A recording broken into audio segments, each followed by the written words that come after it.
یہ زندگی میں وہ ٹائم ہوتا ہے، اور پردیس میں رہنے والا اپنی زندگی دے کر پیسہ کماتا ہے، اور جب پیسہ آ جاتا ہے زندگی نہیں رہتی۔ آپ کے ماں باپ نہیں رہتے، آپ کے بچوں کا بچپن نہیں رہتا، آپ کی بیوی بوڑھی ہو جاتی ہے، آپ کے دوست یار آپ سے جدا ہو جاتے ہیں، آپ اپنا علاقہ، خوشی غمی سب چیزوں سے دور ہو جاتے ہیں۔ آپ کی زندگی صرف ایک پیسہ کمانے والی مشین، بلکہ اے ٹی ایم مشین بن کے رہ جاتی ہے۔ آپ مہینے کے مہینے اس سے پیسے نکالتے ہیں اور گھر بھیج دیتے ہیں، یہ آپ کی زندگی ہے۔ پردیسی بندہ جب ایک دو سال بعد گھر واپس جاتا ہے تو اسے سب کی شکلیں تبدیل ملتی ہیں، بچے بڑے ہو گئے ہوتے ہیں، جو جوان ہیں وہ بوڑھے ہو گئے ہوتے ہیں، اور اس سے بڑا ظلم کیا ہوگا کہ وہ جب واپس آتا ہے ملک سے، آتے ٹائم گھر والوں کو کہتا ہے اچھا میں چلتا ہوں، 2 سال بعد فلاں مہینے میں آؤں گا۔ اس سے بڑی زیادتی اور کیا ہو سکتی ہے؟ اتنا مجبور ہے کہ 2 سال بعد اس کو آنا ہے، وہ اپنی مرضی سے آ بھی نہیں سکتا۔ اچھا، جب ہم پردیسی چھٹی جاتے ہیں تو گھر والے بھی مہمان کی طرح ٹریٹ کرتے ہیں، آپ کی صحیح غلط ہر بات مانتے ہیں کہ 10-15 دن کے لیے آیا ہے، جو کہتا ہے سن لو، اور دوسرا پیسے بھی تو دیتا ہے۔ میں نے بہت سارے پردیسی لوگوں سے ڈسکس کی ہے، جب وہ 30-35 سال گزارنے کے بعد ملک واپس لوٹتے ہیں تو ان کے بچے بھی ان کی عزت نہیں کرتے ہیں، کیونکہ انہیں آپ کی عادت نہیں ہوتی ہے۔ وہ کچھ دن بعد کہنے لگے کہ ابا باہر ہی ٹھیک تھا، ہر وقت روکتا ہے ٹوکتا ہے، یہ نہ کرو وہ نہ کرو۔ بیوی بھی اب اتنی عزت نہیں کرے گی کیونکہ آپ بوڑھے ہو چکے ہیں اور پیسے بھی نہیں کماتے۔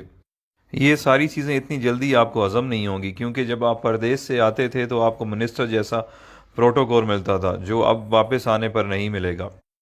آپ کچھ دن تو ان سب لوگوں سے لڑیں گے کہ میں نے آپ کے لیے زندگی ملک سے باہر گزار دی، میں نے یہ کیا، میں نے وہ کیا، بٹ سب نے یہی کہنا ہے کہ آپ نے کچھ نہیں کیا، بلکہ آپ کی وجہ سے ان کی زندگی خراب ہو گئی ہے۔ فائنلی دل برداشتہ ہو کر آپ نے ایک کونا پکڑ لینا ہے، بیٹھ کے سوچتے رہنا ہے کہ میرے ساتھ ہوا کیا ہے، میں نے کیا کیا ہے۔ اس دوران لوگ آپ کو پاگل نہیں تو کم از کم یہ کہنا ضرور شروع کر دیں گے کہ بڈھا کھسکا ہوا ہے، اس کی باتوں پہ زیادہ دھیان نہ دیا کریں۔ آخر کار لوگوں کے بیہیویئر رویوں کو سوچتے سوچتے آپ حقیقت میں پاگل ہو جائیں گے اور اپنے خالق حقیقی سے جا ملیں گے۔ یہ ہے پردیسیوں کی زندگی کی سٹوری، جس میں خود بھی شامل ہوں۔ جو پردیس میں رہتے ہیں وہ میری باتوں کو اچھی طرح سمجھ رہے ہوں گے، کیونکہ جس پہ گزرتی ہے وہی جانتا ہے۔ اب آپ مجھے بتائیں اچھا فیصلہ کیا ہے؟ ایک طرف پیسہ، صرف پیسہ اور صرف پیسہ ہے، اور دوسری طرف زندگی جس میں ماں باپ ہیں، بچے ہیں، بیوی ہے، دوست یار ہیں، اپنا ملک ہے، سب کچھ ہے۔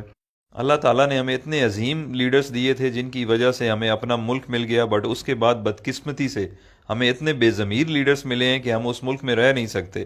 ہمیں کام کے لیے، روزگار کے لیے ملک سے باہر آنا پڑتا ہے، جبکہ ہمارا ملک وسائل سے مالا مال ہے، بٹ ہم پاگلوں کی طرح جیے فلاں بس نعرے لگانے کے قابل ہیں، اور یہی ہماری اوقات ہے۔ جس دن کرپٹ لیڈرز کو آپ نے جوتے مارنا شروع کر دی، اس دن آپ کو کمانے کے لیے ملک سے باہر نہیں آنا پڑے گا۔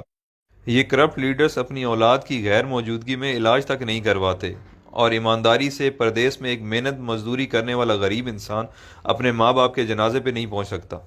آپ کبھی تجربے کے طور پر 1 گھنٹہ انٹرنیشنل ایئرپورٹ پر ارائیول اور ڈپارچر میں گزار لیں، آپ لوگوں کو اندازہ ہو جائے گا کہ پردیس میں رہنے والے اور ان کے گھر والے کس تکلیف سے گزر رہے ہیں۔ یہ ساری باتیں کرنے کا مقصد ہرگز یہ نہیں ہے کہ میرے پردیسی بھائی آج ہی نوکری چھوڑ دیں اور اپنے ملک واپس چلے جائیں۔ میں صرف یہ سمجھانا چاہتا ہوں کہ آج سے پلاننگ کریں اور باہر رہتے ہوئے کوئی چھوٹا سا کام اپنے ملک میں شروع کر دیں، تاکہ کچھ عرصے بعد اپنے ملک واپس آنے کے قابل ہو جائیں۔ آئی مین کہ اتنے وسائل ہو جائیں کہ آپ واپس آ جائیں۔